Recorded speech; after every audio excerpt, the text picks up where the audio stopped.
Within our area of North East Links and Humberside, one of the growing areas of homelessness is the younger age group, 16 through 18 years old, and that's an area that the YMCA specialises in. I deal as a manager at the Foyer with about 60 people a year. We hold 26 places. That's 60 people, and 95% of them go into a more positive life. We manage to get them back with their families. We manage to get them to university. We manage to get them into college courses, and we manage to get them into work.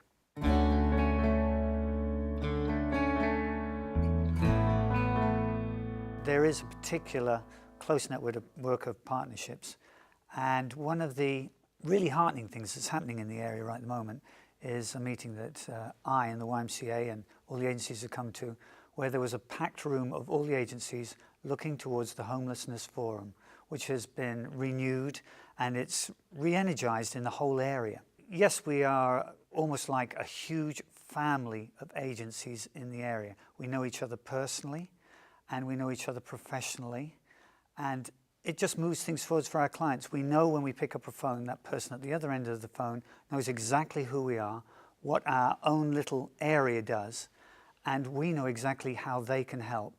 Perhaps it's not the right word to use, but I think it's a kind of a joy that exists in this area, the joy of rejuvenating people's hope.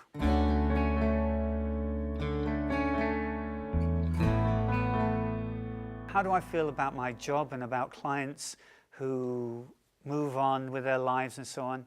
It's hard to say, isn't it? It's just one of those moments you just feel like, and I'm sure everybody feels like when they've won, because I'm a sportsman, so I have won some things. I've lost a lot of things, but I've won some things. And when you finish first over the line, you sometimes, like in a marathon, you finish within the top few. You get over, you've given everything you have, spiritually, mentally, physically, and you just feel, I'd like to cry. You just feel it well up inside you, and the only way to do it is to cry. But you don't, because you've got to carry on. But it's just absolutely physically almost overwhelming how you feel some days. And there's a huge amount of days where you feel that well up inside you. Just you walk in, you realize something great's happened, or something tiny, but an advance for someone's happened. You meet another person, a coach, a manager, a person from another agency, they're calling you up to say there's a success, and you can feel both of you start to lose control of your voices. And you know it's a great job.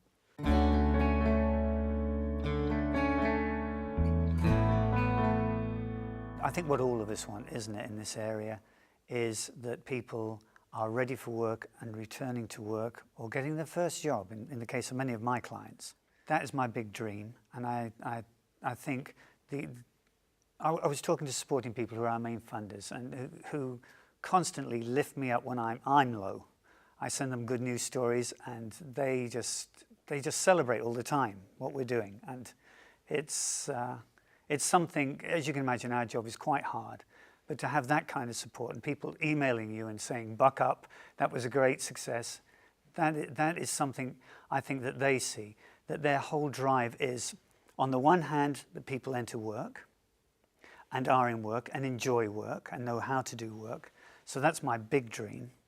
But my smaller dream, perhaps, is something we're doing right at the moment. I'm working with Malcolm Smith, who's our youth manager, and that is that we reach into as low down and as young as we can to address the issues that make youngsters homeless in the first place. We want to get into schools with units, and we want to work with people and families so that that point, that break point, never comes. Everybody in this county, everybody in this country has a place, as the Homelessness Forum says, that everybody has a place they feel safe, they feel has hope, and they feel is their home. It's not someone where they're staying because they have no other choice. It's their home, and everybody should have it. There's a dream.